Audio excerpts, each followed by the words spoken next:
Okay, so finally 2024 का discuss करते हैं पैसेज वन बाय वन। सबसे पहला जो है, according to the food and agriculture organization 1/3 of the food produced for the human consumption is lost और wasted globally. बोल रहा है कि जो फूड एंड एग्रीकल्चर ऑर्गेनाइजेशन है उसके अकॉर्डिंग क्या बताया गया कि 1/3 है जो फूड प्रोड्यूस हो रहा है फॉर ह्यूमन कंजम्पशन के लिए, वो लॉस्ट हो जाता है या तो वेस्ट हो जाता है ग्लोबली। ठीक है, कितना? 1/3 food produced for human consumption इतना लॉस्ट हो जा रहा है। फूड इज़ लॉस्ट और wasted throughout the supply chain, और पूरे सप्लाई चेन में ही फूड क्या होते रहता है? वेस्ट होते रहता है। From initial agriculture production to final household consumption. Initial agriculture production, जब एग्रीकल्चर प्रोडक्शन हो रहा है वहाँ से लेकर हाउस होल्ड कंजम्पशन तक का, ठीक है, वहाँ तक फूड है वो लॉस्ट हो रहा है या तो वेस्ट हो रहा है, और वो भी globally. The increasing wastage also result in the land degradation by about 45%। और ये जो इंक्रीजिंग वेस्टेज है वो इंक्रीज हो रहा है, वो फाइनली और क्या में रिजल्ट हो रहा है? Land degradation by about 45% land degrade हो रहा है। मेनली किस लिए? Due to the deforestation, unsustainable agriculture practices and excessive ground water extraction. अब क्योंकि वेस्टेज है वो ज़्यादा हो रहा है तो और ज़्यादा प्रोड्यूस करना पड़ेगा, क्योंकि जो वेस्ट हो गया तो और जो डिमांड है उसको फुलफिल करने के लिए तो ज़्यादा करना पड़ेगा ना। और also result in land degradation. अब लैंड तो डिग्रेड ही होगा ना जब आप फॉरेस्ट को कट करके और ज़्यादा क्या करोगे? प्रोडक्शन करने के लिए उस लैंड को यूज़ करोगे by about 45%, mainly due to the deforestation करोगे, अनसस्टेनेबल एग्रीकल्चर प्रैक्टिस होगा, क्योंकि अब और ज़्यादा कल्टिवेशन करोगे तो फिर क्या करना पड़ेगा? ग्राउंड वाटर और एक्सट्रैक्ट करना होगा। The energy spend over wasted food results in about 3.5 billion tons of carbon dioxide production every year.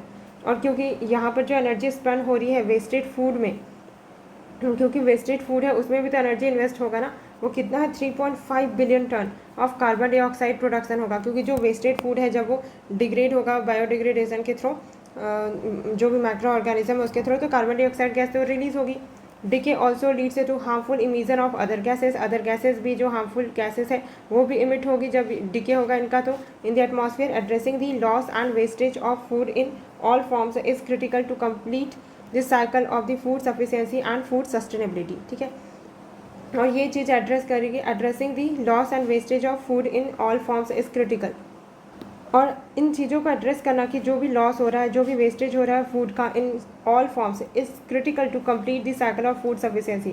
तो ये बहुत ज़्यादा क्रिटिकल है हमारे लिए कि हमको फूड वेस्टेज एंड लॉस है उसको क्या करना पड़ेगा? ठीक करना पड़ेगा to complete the cycle of food sufficiency and food sustainability, ताकि हम कंप्लीट कर सकें जो भी साइकिल है फूड सफिशिएंसी का एंड फूड सस्टेनेबिलिटी का। ठीक है, which one of the following statement best reflect the most logical and rational inference that can be made from the passage?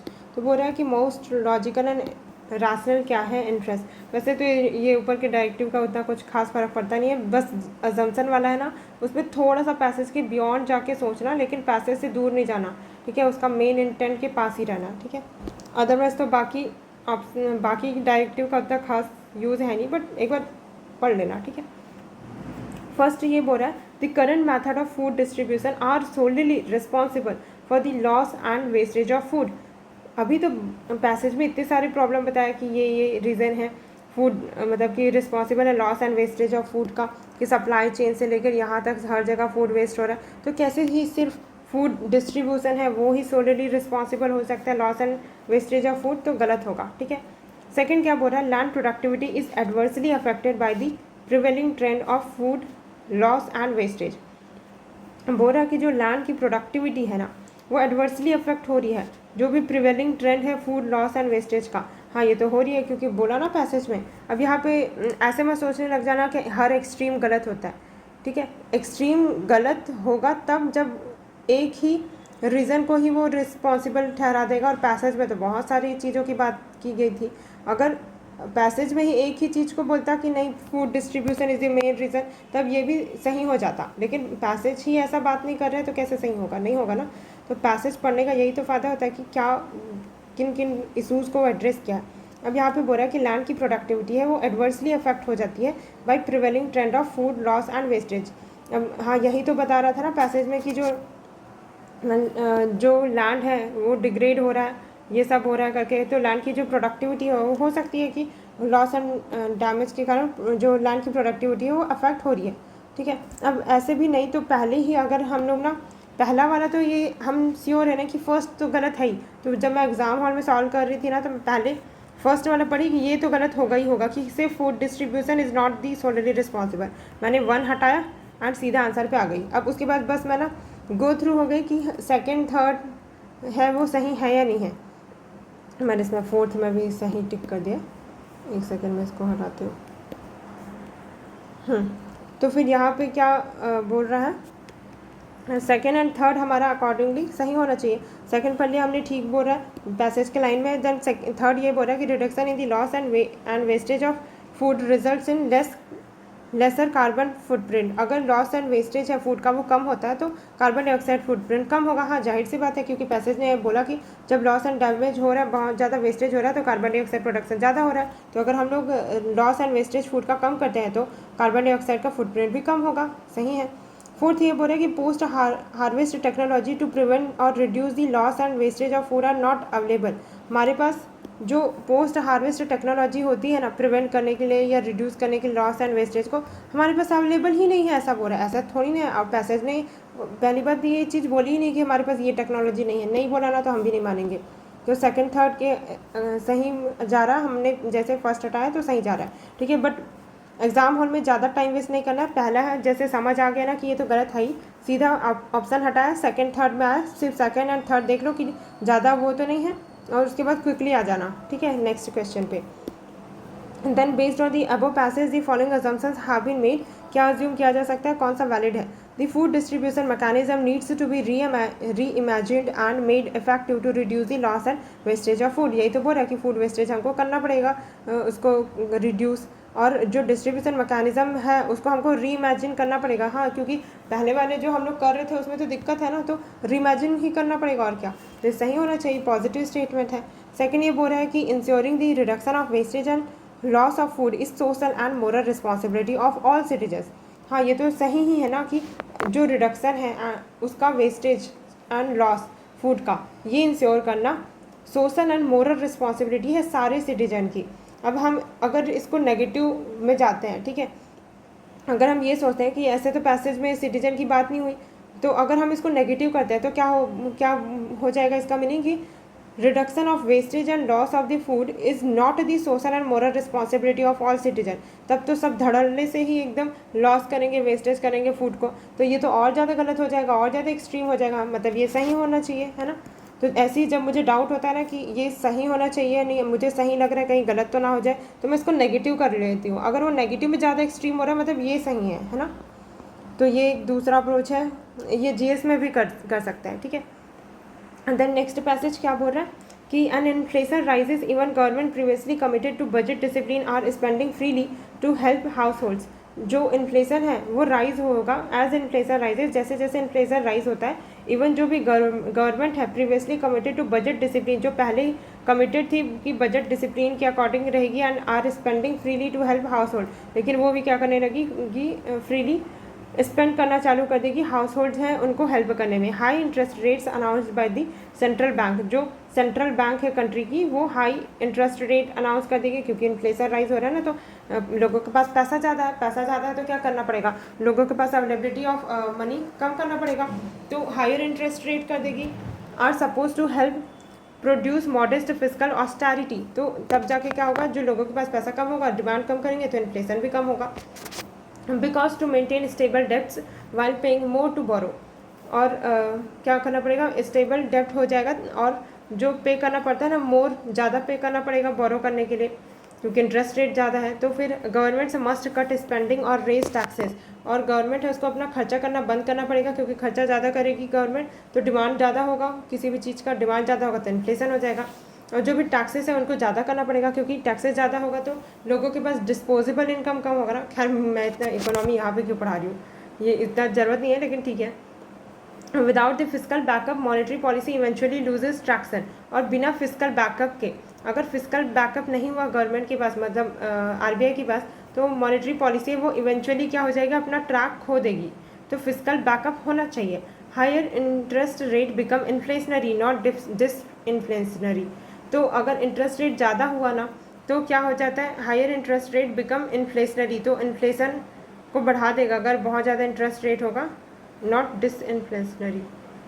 Higher interest rate become inflationary because they simply lead governments to borrow more to pay rising debt service cost. तो यहाँ पे बोल रहा है क्योंकि जो ये क्या कर देते हैं, रेस कर देते हैं, simply let government to borrow more to pay rising डेप्ट सर्विस कॉस्ट. तो गवर्नमेंट को क्या करना पड़ेगा,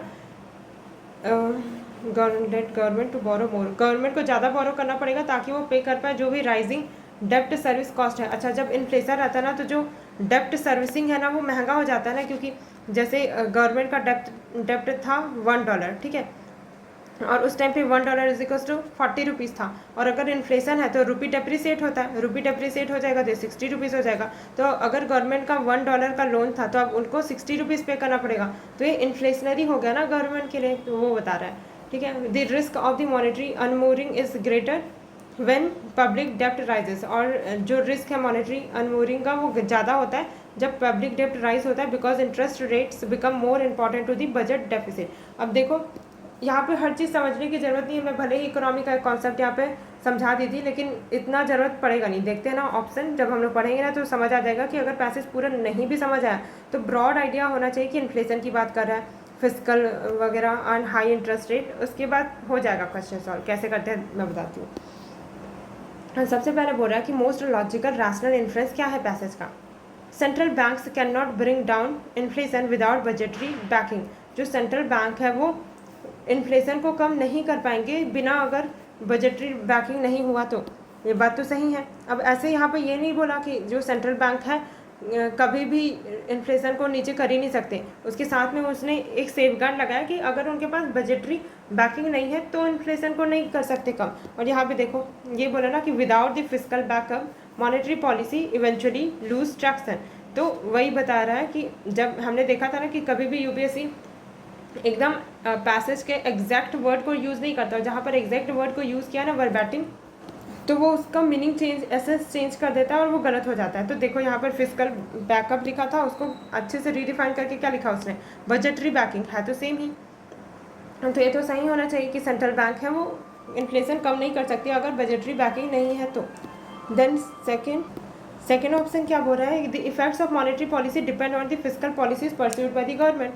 तो जो इफेक्ट है मॉनेटरी पॉलिसी का वो किस बात पर डिपेंड करता है कि फिजिकल पॉलिसी गवर्नमेंट क्या ले रही है, उसके बेसिस पे उसके ऊपर डिपेंडेंट है. तो इफेक्ट है मॉनेटरी पॉलिसी का वो डिपेंडेंट है. अब ये तो हम लोग पढ़ते हैं कि मॉनेटरी पॉलिसी अकेले पूरा इन्फ्लेशन कंट्रोल नहीं कर सकती एंड फिजिकल पॉलिसी अकेले नहीं कर सकती, इसलिए दोनों को सिंक्रोनी में करना चाहिए. तो लॉजिकल लग रहा है. ठीक है, भले ही पैसेज में एग्जैक्ट यहाँ पर नहीं लिखा हुआ है कि फिजिकल पॉलिसी एंड ये मॉनेटरी पॉलिसी एक दूसरे के ऊपर डिपेंडेंट है, बट अगर हम लोग थोड़ा लॉजिकल वे में सोचें ना तो हाँ गवर्नमेंट के बारे में बताया तो है यार. फिजिकल ऑस्टेरिटी भी बोला है, सेंट्रल बैंक, हाँ ठीक है बोला है, दोनों के बारे में बात किया है. तो फर्स्ट एंड सेकंड दोनों ही सही होगा. मैं पता नहीं एग्जाम हॉल में क्या सोच रही थी और फर्स्ट को मैंने गलत मान लिया था. मुझे लगा कि ये तो एक्सट्रीम हो रहा है कि central bank can not bring inflation, but आगे ये भी तो लिखा था कि विदाउट बजटरी बैकिंग. ऐसे नहीं कि कभी भी सेंट्रल बैंक ब्रिंग नहीं कर सकते इन्फ्लेशन. वो बोल रहा है कि अगर बजटरी बैकिंग नहीं है तो सेंट्रल बैंक इन्फ्लेशन को कम नहीं कर सकता. ठीक है, तो एकदम केयरफुली पढ़ना है. सेफगार्ड उसमें लिखा रहता है, सिंपल सा स्टेटमेंट था, एकदम सिंपल में यूपीएससी गलत नहीं करता है. वो उसको गलत करना होगा तो बहुत अच्छे से गलत करेगा. ठीक है, तो कैसे गलत करता है देख ही लेते हैं हम. यहाँ पर ये सबसे अच्छा एग्जाम्पल है. Based on the above passage क्या अज्यूम किया जा सकता है, physical policies of the government are solely responsible for the higher prices. अगर देखा जब फिजिकल पॉलिसी है गवर्नमेंट की वही सोलली रिस्पॉन्सिबल है बोल रहा है हायर प्राइसेस का, बट इकोनॉमी पढ़ा है तो हमको समझ आता है कि जो हायर प्राइसेस है वो गवर्नमेंट जो आरबीआई है उसके कारण भी हो सकता है, अगर वो इंटरेस्ट रेट कम कर दी है तो, है ना, और साथ ही साथ डिमांड ज़्यादा है तो, या सप्लाई कम है तो, मल्टीपल रीजंस हैं जिसके कारण हायर प्राइसेस हो सकते हैं. तो सिर्फ फिजिकल पॉलिसीज गवर्नमेंट का सोलली रिस्पॉन्सिबल हो नहीं है. सही, ठीक है. तो कितना क्लियरली विजिबल है कि जब यूपीएससी को गलत करना होता है तो कैसे करता है, और ऐसे छोटा गलती इधर नहीं करेगा. देखो यहाँ पर कुछ ये नहीं होगा कि central government can not bring down inflation without budgetary banking. यहाँ पर कुछ ऐसे कर दिया कि बजटरी की जगह कुछ दूसरा कर दिया. नहीं, इतना सिंपल गलत नहीं, एकदम विजिबली रॉन्ग करेगा. ठीक है. Second, higher prices do not affect the long term government bond. कैसे भाई, अगर हाई प्राइसेस है तो कैसे अफेक्ट ही नहीं करेगा लॉन्ग टर्म गवर्नमेंट बॉन्ड को, ये सब तो इकोनॉमी में थोड़ा सा भी चीज़ एक दूसरे से इतना ज़्यादा लिंक्ड रहती है कि थोड़ा भी अफेक्ट कर दिया तो ये तो गलत ही हो जाएगा, तो दोनों के दोनों गलत है, ठीक है, तो neither one nor two. Then आगे पैसेज पढ़ते हैं। हाँ, today if we consider cities such as the New York, London and Paris as some of the most iconic cities in the world, अगर हम कंसिडर करें आज के डेट में न्यूयॉर्क एंड लंदन पेरिस को, जो कि some of the most iconic cities है वर्ल्ड की, it is because plans carrying a heavy system approach, क्योंकि उनका जो प्लान है वो कैरी करता है हैवी सिस्टम अप्रोच कैरी करता है, वर इम्पोज ऑन द प्रीसेंट्स। तो अभी तो इसका मतलब नहीं पता है, उस टाइम पे भी मुझे एग्जाम हॉल में भी नहीं पता था, मैं आगे बढ़ गई, एक एक चीज़ के पीछे नहीं पढ़ना, क्योंकि पैसेज है ना वो एक दो वर्ड से या 3-4 लाइन समझ नहीं आएगा तो सॉल्व नहीं होगा, ऐसा नहीं होता है, ठीक है। The backbone of the system theory is the process of translating social spatial and cultural desirable into mathematical model using the computing statistics optimization and the algorithm way of formulating and solving problems। क्या बोल रहा है कि जो backbone है system theory का, यही system theory, उसका बैकबोन क्या है कि process of translating social spatial and cultural desirable, जो भी सोशल है स्पेशियल एंड कल्चरल डिज़ायरेबल है उनको क्या करेंगे मैथमेटिकल मॉडल में कन्वर्ट कर देंगे, कंप्यूटर का यूज़ करके, स्टैटिस्टिक्स ऑप्टिमाइज करके, एल्गोरिदमिक वे से of formulating and solving problems, और उसके बाद प्रॉब्लम को सॉल्व करेंगे। The early universities of the west which began to train professionals in planning is found some of the most ingenious planners. तो जो early universities थी ना वेस्ट की, जो बिगेन हुई ट्रेन करते हुए अपने प्रोफेशनल को प्लानिंग में उन्होंने ट्रेन किया, और इस तरीके से कुछ एकदम अत्यंत प्रतिभावान प्लानर्स क्या हो गए उनके पास थे, who were experts in these domain, जो कि ये प्लानिंग वगैरह में बहुत ज़्यादा एक्सपर्ट थे। This was because these very subjects were absorbed into the planning curriculum that had its root in the social sciences, geography and architecture. और ये इसलिए भी हो पाया क्योंकि उनका जो प्लानिंग करिकुलम था उसका रूट किस पे था कि उन लोग सिर्फ प्लानिंग ऐसे नहीं करते थे, बल्कि उन लोग सोशल साइंसेज, जोग्राफी, आर्किटेक्चर इन सब से लिंक करके प्लानिंग करते थे। Planning in India and its education differ from the west. अब बस लास्ट लाइन में ये बोला कि इंडिया में जो प्लानिंग होती है ना और उसका जो एजुकेशन है, प्लानिंग का जो एजुकेशन है वो वेस्ट से डिफरेंट है। ये नहीं बोला कि इंडिया का अच्छा है या इंडिया का बुरा है, वेस्ट का अच्छा, कुछ नहीं बोला है, सिर्फ बताया कि इंडिया है वहाँ पे एजुकेशन है, प्लानिंग है, वो अलग है, बस ये बोला और कुछ भी नहीं ऐड किया। अब क्वेश्चन पढ़ते हैं। विच one of the following statement best reflects the most logical and rational inference that can be made from the above passage. First बोल रहा है curriculum for urban planning courses should have diverse and interdisciplinary approach. बस ये बोल रहा है कि curriculum है ना अर्बन प्लानिंग कोर्सेज की, उसको डाइवर्स होना चाहिए, इंटरडिसिप्लिनरी अप्रोच होना चाहिए। अब हम इसको नेगेट नहीं कर सकते कि नहीं होना चाहिए, है ना, कोई एक्सट्रीम वर्ड यूज़ नहीं किया और लॉजिकली भी सही लग रहा है कि हाँ प्लानिंग में डाइवर्स अप्रोच होना चाहिए, इंटरडिसिप्लिनरी होनी चाहिए, क्योंकि पैसेज ही यही बोल रहा है कि ज्योग्राफी, साइंस, आर्किटेक्चर सबको मिला के प्लानिंग करना होगा, तो ये क्या है, इंटरडिसिप्लिनरी अप्रोच ही तो है ना। फिर बी क्या बोल रहा है, ऑप्शन नंबर बी बोल रहा है in India city administration is under bureaucracy which lakhs a formal training in urban planning and management. क्योंकि इंडिया में सिटी एडमिनिस्ट्रेशन है वो ब्यूरोक्रेसी के अंदर आती है, इसलिए फॉर्मल ट्रेनिंग नहीं हो पा रही है करके। पैसेज में कहीं बताया क्या कि सिटी एडमिनिस्ट्रेशन के बारे में या फिर इंडिया की में कैसी हो रही है या इंडिया में ब्यूरोक्रेसी कैसे काम कर रही है, उनके पास एक्सपीरियंस है या नहीं, कुछ नहीं बोला इंडिया के बारे में, बस यही बताया कि एजुकेशन है, प्लानिंग है, वो वेस्ट से डिफरेंट है। तो ये कैसे मान लें हम कि ऐसा हो रहा है इंडिया में, है ना। तो ये वाला वही वाला रूल है जहाँ पे हम लोग ये बोलते थे कि ब्लेम शिफ्टिंग। तो ब्यूरोक्रेसी पे आप कैसे ब्लेम शिफ्ट कर सकते हैं जब पैसेज ने कुछ बोला ही नहीं। तो देन थर्ड ऑप्शन ये बोला in India management of the urban areas is a local affair with a chronic problem of insufficient fund. हमेशा ही फंड का क्रॉनिक प्रॉब्लम रहा है, पैसेज में कहीं पर क्रॉनिक फंड की बात ही नहीं की गई, और इंडिया के बारे में तो ये सब कुछ बोला ही नहीं, काटो इसको। फिर with high density of population and wide spread poverty in our urban areas plant development in them is very difficult. India के बारे में तो हमको बताया ही नहीं कि पॉपुलेशन बहुत ज़्यादा हाई डेंसिटी वाला है। हमको पता है कि इंडिया में अभी India is the most populous country in the world, लेकिन उसके बावजूद पैसेज में कुछ बोला कि इंडिया के बारे में नहीं, और पॉपुलेशन ज़्यादा है इसलिए हम प्लानिंग नहीं कर पा रहे हैं, ऐसा भी नहीं बोला, तो ये भी गलत। तो सबसे बेस्ट सूटेड ऑप्शन सिर्फ ए ही बचा, बाकी इतने एक्सट्रीम है कि आंसर पे तुम आ ही जाओगे। Then based on the above passage following assumptions have been made. क्या अजम्पशन किया जा सकता है। फर्स्ट ये बोल रहा है India needs a new generation of urban professionals with knowledge relevant to the modern urban practice. ठीक है, बहुत जेनेरिक सा स्टेटमेंट है जहाँ पे ये बोल रहा है कि इंडिया को एक नए जनरेशन ऑफ अर्बन प्रोफेशनल की ज़रूरत है, आवश्यकता है, with knowledge relevant to the modern urban practice के जैसा नॉलेज होना चाहिए। बस ऐसा नहीं बोला कि ज्योग्राफी में एक्सपर्ट हो, साइंस में एक्सपर्ट हो या आर्किटेक्चर में एक्सपर्ट हो। और वैसे भी अजम्पशन बोला है तो हल्का सा बियॉन्ड जाना है, मैंने बताया था, है ना। तो हल्का सा बियॉन्ड जाके और पैसेज के लाइन में ही है एंड पॉजिटिव है, हम इसको गलत नहीं बोल सकते। अगर हम इसको निगेट करते हैं तो गलत हो जाएगा। देखते हैं, चलो। इंडिया को आवश्यकता नहीं है नए जनरेशन की जो अर्बन प्रोफेशनल्स हो विथ जिनके पास रेलेवेंट नॉलेज हो मॉडर्न अर्बन प्रैक्टिस को, तो इनकी ज़रूरत नहीं है बोल रहा है, तो तब तो गलत हो जाएगा, तो इसको सही होना ही पड़ेगा। देन सेकंड बोल रहा है कि Indian universities at present have no capacity और potential to impart training in systematic systems approach. India की यूनिवर्सिटी के पास कोई कैपेसिटी ही नहीं है, ऐसे तो नहीं करेंगे। इंडिया के इंस्टीट्यूशंस को क्यों गलत मानेंगे भाई? ऊपर से पैसेज में इंडिया के बारे में ऐसा कुछ बात किया भी नहीं था, तो हम कैसे बोल सकते हैं कि क्योंकि यूनिवर्सिटीज़ है उनके पास कैपेसिटी नहीं है, पोटेंशियल नहीं है, इसलिए ऐसा हो रहा है, तो गलत। एंड क्या हो जाएगा? One only will be the option, सही वाला आंसर। ठीक है, देन उसके बाद फिर ये यहाँ पर, अच्छा मैंने ना इसमें मार्क किया था एग्ज़ाम हॉल में, डी मार्क किया था। फर्स्ट भी गलत लगा था मुझे उस टाइम पे समझ नहीं आ रहा था कि सही होगा गलत होगा, बट अब मुझे एकदम अच्छे से समझ आ गया, क्योंकि यूपीएससी को जब गलत कराना रहता है वो एक्सट्रीम लेके ही गलत करता है, सिंपल स्टेटमेंट को गलत नहीं करता है जहाँ पर कोई स्कोप ही नहीं है। यहाँ पे स्कोप है क्या कहीं पर कोई गलत करने का? कोई एक्सट्रीम वर्ड यूज़ नहीं किया उसने, बोला कि नीड्स अ न्यू जनरेशन, नहीं बोला कुछ भी, है ना। तो बहुत सिंपल सा स्टेटमेंट है, गलत नहीं करेगा यूपीएससी। ठीक है, ट्रस्ट करना ऑप्शंस पे, अपने जो प्रैक्टिस किया है उस पर। फिर नेक्स्ट पैसेज ये बोल रहा है not every voice on the internet commands the same kind of audience. हर एक वॉइस है उसको, हर वॉइस इंटरनेट में सेम काइंड ऑफ ऑडियंस नहीं कमांड करती है।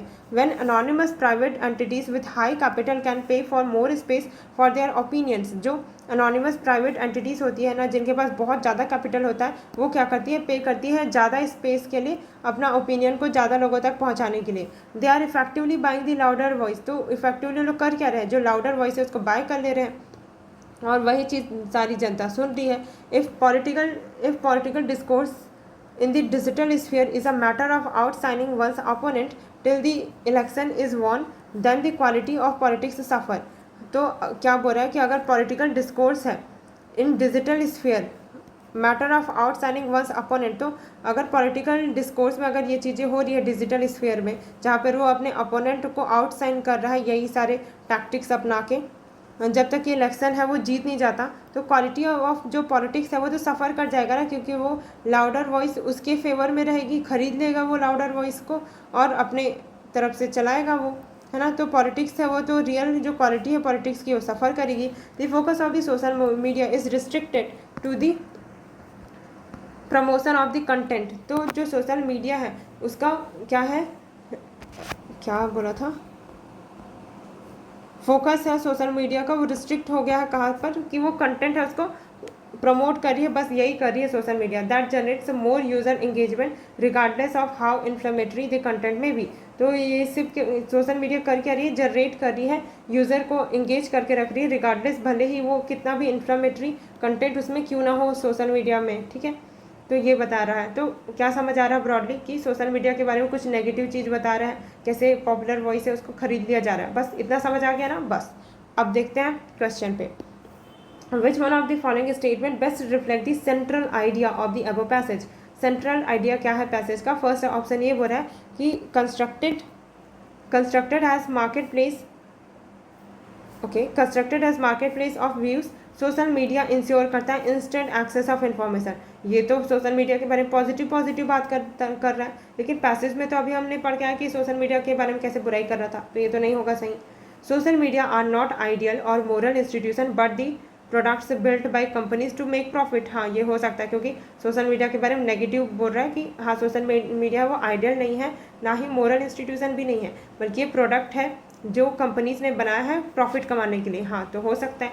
फिर सी क्या बोल रहा है, social media have been created to strengthen democracies. कहाँ पे बात की भाई, डेमोक्रेसी पॉलिटिकल उनकी बात की गई थी, डेमोक्रेसी की बात नहीं की गई थी। और ऊपर से ये तो सोशल मीडिया है वो डेमोक्रेसी को स्ट्रेंथन करने के लिए की गई है, ऐसा बोल रहा है। तो नहीं, सोशल मीडिया के बारे में नेगेटिव बात था पैसेज में, ये नहीं हो सकता सही। डी क्या बोल रहा है, in today's world social media are inevitable for well informed social life. अगर वेल इन्फॉर्म्ड सोशल लाइफ होना है तो इनविटेबल है सोशल मीडिया, बोल रहे गलत। यहाँ पर सोशल मीडिया के पैसेज में ऐसा नहीं बोला था कि सोशल मीडिया की ज़रूरत कितनी ज़्यादा है, ऐसा तो बोला ही नहीं था। वो तो सोशल मीडिया का नेगेटिव चीज़ हाईलाइट कर रहा था। तो बी ही सबसे सुटेबल ऑप्शन है। बाकी इतना गलत है कि बाकी अगर ऑप्शन को चूज़ कर रहे हो ना तो मतलब कि अभी तक या तो पैसेज के क्रक्स में समझने में दिक्कत है या तो ऑप्शन का एलिमिनेट नहीं कर पा रहे हो। हाँ, तो देखना कि गलती हो कहाँ पर ही है, ठीक है। Based on the above passage the following assumptions have been made. क्या अज्यूम किया जा सकता है, कौन सा अजम्पशन वैलिड होगा, internet is not inclusive enough. हाँ सही तो बोल रहा है। पैसेज की पहले ही लाइन में बोला गया था कि जो हर एक वॉइस है इंटरनेट में कमांड नहीं करती है सेम काइंड ऑफ ऑडियंस, सारी वॉइस को सेम ऑडियंस नहीं मिल पा रहा है। तो मतलब कुछ लोगों की वॉइस है वो दब जा रही है, मतलब कि सोशल मीडिया है वो इंक्लूसिव नहीं है, तो ये सही होना चाहिए, है ना। सेकंड ये बोल रहा है कि internet can adversely affect the quality of politics in the country. हाँ, इंटरनेट है वो एडवर्सली अफेक्ट कर सकती है जो क्वालिटी है पॉलिटिक्स की कंट्री में, क्योंकि यही तो बता रहा था ना कि जो पॉलिटिक्स है वहाँ पे इलेक्शन के टाइम पे जो जीतने वाली पार्टी है वो कैसे यूज़ कर रही थी अपने फेवर के लिए। तो एडवर्सली अफेक्ट हो रहा है ना जो क्वालिटी ऑफ पॉलिटिक्स था वो कंट्री में। तो फर्स्ट एंड सेकंड दोनों सही होगा। मैंने तो एग्ज़ाम हॉल में बी मार्क कर दिया था फर्स्ट गलत मान के, क्योंकि मुझे लगा कि इंक्लूसिव नहीं है इनफ। तो मैं इसको ऐसे सोच ली थी कि इंक्लूसिव नहीं है मतलब कि सब कोई इंटरनेट को सही इक्वली यूज़ नहीं कर पा रहे, ऐसा सोच लिया था। बट मैंने इस लाइन में नहीं सोचा कि पैसेज के बारे में बता रहा था कि वॉइस इंक्लूसिव नहीं है ना कि पीपल। फिर मैंने वहाँ पे ऐसा सोच रही थी कि सबको तो इंटरनेट का इक्वल एक्सेस है तो इंक्लूसिव तो है। बट ये पैसेज से सोचना चाहिए था ना मेरे को कि पैसेज में वॉइस इंक्लूसिव है या नहीं, ये पूछ रहा है, ठीक है। तो अलग इंटरप्रिटेशन कर दिया था इसलिए गलत हो गया था मेरा ये। देन आगे देखते हैं। फिर नेक्स्ट पैसेज बोल रहा है by the time children reach class 8 the bulk of them tend to be in the age range of 13 years. तो उनमें से बल्क में से जो स्टूडेंट है वो कहाँ पे होते हैं, tend to be in the age range of 13 years to 15 years. तो जब क्लास 8 में पहुँचते तो 13 से 15 ईयर के एज ग्रुप में ज़्यादातर लोग रहते हैं, जितने भी चिल्ड्रन हैं उनमें। But in our country about a quarter of all children in class 8 struggle with reading simple text and more than half are still unable to do basic arithmetic operations like the division। तो लेकिन हमारे यहाँ country में क्या होता है कि a quarter of all children in class 8 वो स्ट्रगल कर रहे हैं क्या करने में, पढ़ने में। सिंपल जो टेक्स्ट लिखा हुआ है या फिर मोर देन हाफ से भी ज़्यादा बच्चे ऐसे जो कि अनेबल है बेसिक अरिथमेटिक ऑपरेशन करने में भी, जैसे कि डिवीज़न करना है, डिवाइड करना है, वो भी नहीं कर पा रहे हैं, वो भी क्लास 8 में होने के बावजूद। Every year, about 25 million young boys and girls from elementary school move into the life that lies for them beyond compulsory schooling। Every year, हर साल क्या होता है, 25 million young boys and girls ऐसे होते हैं जो कि एलिमेंट्री स्कूल से अब वो मूव कर जाते हैं into the life that lies for them beyond compulsory schooling. तो उन लाइफ की तरफ चले जाते हैं और जीवन के उस तरफ चले जाते हैं जहाँ पर उनको कंपलसरी स्कूलिंग की ज़रूरत नहीं पड़ती। मतलब वो बेसिकली ऐसा बताना चाह रहे हैं कि पढ़ाई छोड़ के कुछ दूसरा काम करने चले जाता है। They can not enter the workforce at least in the organise sector. हाँ, ऑर्गेनाइज सेक्टर में तो एंटर नहीं कर सकते जब तक वो 18 ईयर के एज के नहीं हो जाते, वरना तो वो चाइल्ड लेबर में आ जाएगा ना। कौन सा है चाइल्ड लेबर, आर्टिकल 24, ठीक है। फिर for many families these childrens are the first from their families ever to get this far in school. For many families, बहुत सारे फैमिलीज़ के लिए ये जो चिल्ड्रन है वो ऐसे हैं जो पहली बार उनकी फैमिली में इतने दूर तक स्कूलिंग में गए हैं। मतलब स्कूलिंग में उनके फैमिली में और कोई इतना आगे तक स्कूल में भी नहीं गया है। Parents and children accept that such graduates from school will go to the high school and college. क्या बोल रहा है कि जो पेरेंट्स एंड चिल्ड्रन हैं accept that such graduates from school will go on to high school. और ये जो ग्रेजुएट्स हैं क्या लिखा हुआ, parents and the children expect, अच्छा जो पेरेंट्स हैं एंड जो बच्चे हैं वो एक्सपेक्ट करते हैं कि वो that such graduates from school, जो स्कूल से ग्रेजुएट होंगे, will go to the high school में जाएंगे एंड कॉलेज में जाएंगे। Hardly anyone wants to go back to the agriculture, कोई भी एग्रीकल्चर में तो नहीं जाना चाहेगा। अगर तुम अच्छे एजुकेशन ले लिए रहोगे, अच्छे ही लेवल तक पहुंच जाए रहोगे एजुकेट होके, तो वापस एग्रीकल्चर में तो कोई नहीं जाना चाहता है। On the other hand, abilities in terms of academic competence are far lower than they should be even based on the curricular expectation of the class 8th। तो यही तो बता रहे कि क्लास 8th में जो पढ़ना आना चाहिए था, अरिथमेटिक ऑपरेशन आना चाहिए, वो सब तो लैक कर रहा है।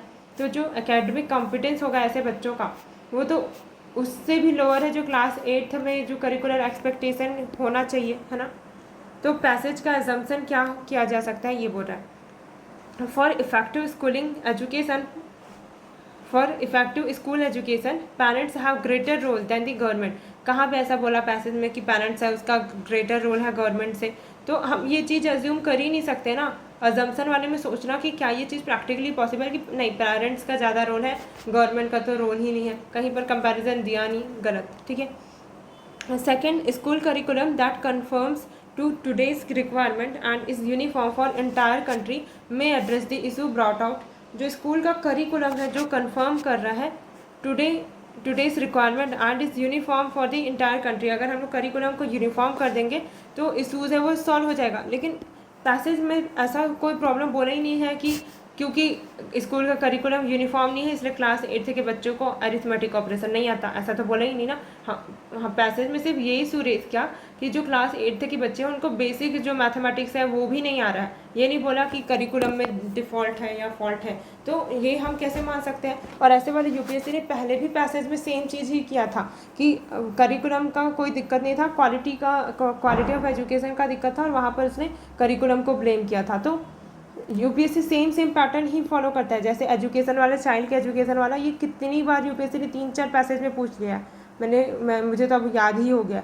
तो ये नीदर 1 नॉर 2 सही हो जाएगा, ठीक है। फिर क्या बोल रहा है, विच one of the following statement best reflect the central idea conveyed by the passage. क्या सेंट्रल आइडिया है? पहला बोल रहा है कि total eradication of poverty in the country will resolve the issue of under performance of the school children. Poverty के बारे में पैसेज में कहाँ बात किया भाई? पावर्टी से कैसे ही जो अंडर परफॉर्मेंस है वो दूर हो जाएगा अगर हम लोग, और वो भी थोड़ा बहुत नहीं, टोटल इराडिकेशन बोल रहा है, ऐसा नहीं होने वाला है। तो ये तो गलत हो जाएगा क्योंकि वैसे भी पावर्टी का इधर कोई लिंक नहीं बोला कि उससे अगर पावर्टी दूर हो जाएगी तो बच्चे अरिथमेटिक ऑपरेशन अच्छे से करने लगेंगे, ऐसा कोई लॉजिक है नहीं ना। फिर बी क्या बोल रहा है, monetary incentive to parents and teachers को दे देना is a strategy to improve children's academic performance. ये तो एकदम घूस टाइप का बात नहीं होगा कि तुम पैसे ले लो तुम्हारे बच्चे ऑटोमेटिक एकेडमिक परफॉर्मेंस में अच्छे हो जाएंगे, जैसे हम लोग फर्जी मार्कशीट बना के दे देंगे कि तुम्हारे बच्चे तो अच्छे हैं क्लास 8 में देखो। तो ये तो एकदम ही गलत ही स्टेटमेंट है, पढ़ने के साथ ही हटा देना इसको। फिर सी क्या बोल रहा है, public policy should ensure that competencies and achievement of the young people are align with their expectation. ये बात सही है कि कॉम्पिटेंसी की ही तो बात कर रहे हैं पूरे पैसेज में, है ना। तो वो अलाइन होनी चाहिए उनके एक्सपेक्टेशन से, तो ठीक है, सही सा स्टेटमेंट लग रहा है। डी क्या बोल रहा है, India is not going to take advantage of demographic dividend. कहाँ बात हुई डेमोग्राफिक डिविडेंड की? अभी देखना प्रीवियस ईयर में भी कितनी बार डेमोग्राफिक डिविडेंड के लिए ऑप्शन बनाया है और पैसेज में ऐसा कुछ मेंशन ही नहीं था। Unless some school pass out go back to the agriculture, और जब तक एग्रीकल्चर में लोग नहीं जाएंगे तब तक नहीं होने वाला है डेमोग्राफिक डिविडेंड का फुल्ली एडवांटेज, ऐसा बोल रहा है, गलत। तो सी ही सबसे सही ऑप्शन है, पैसेज की क्लोजेस्ट ऑप्शन है, बाकी तो दूर दूर तक कोई नाता रिश्ता नहीं था। फिर we take it for granted now that science has social responsibility. अब तो हम फॉर ग्रांटेड लेने लगे हैं कि जो साइंस है उसकी कोई सोशल रिस्पॉन्सिबिलिटी भी होती है।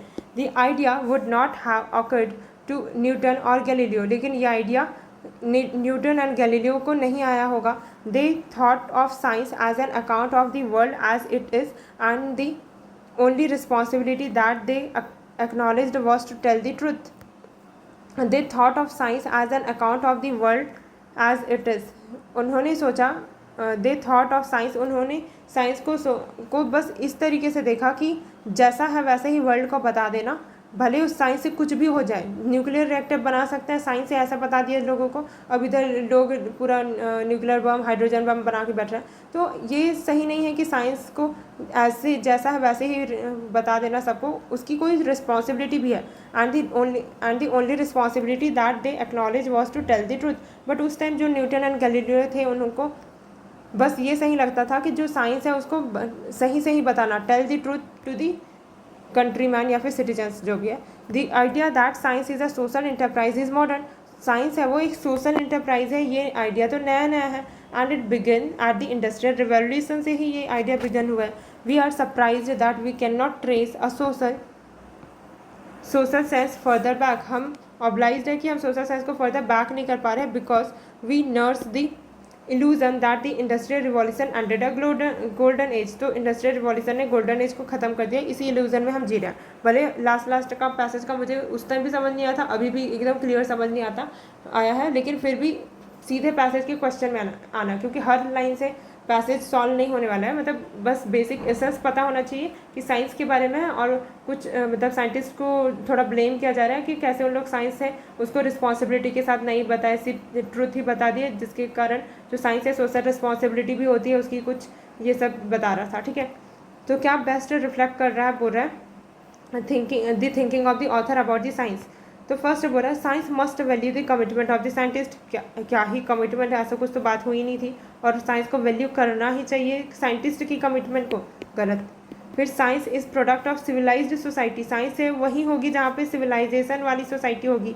Must be used for the promotion of scientific awareness of in the people. तो गलत, ऐसा तो है नहीं कि सिविलाइज्ड सोसाइटी में ही साइंस होगा, उसी का प्रोडक्ट होगा। Industrial revolution was made possible by the advancement in the science.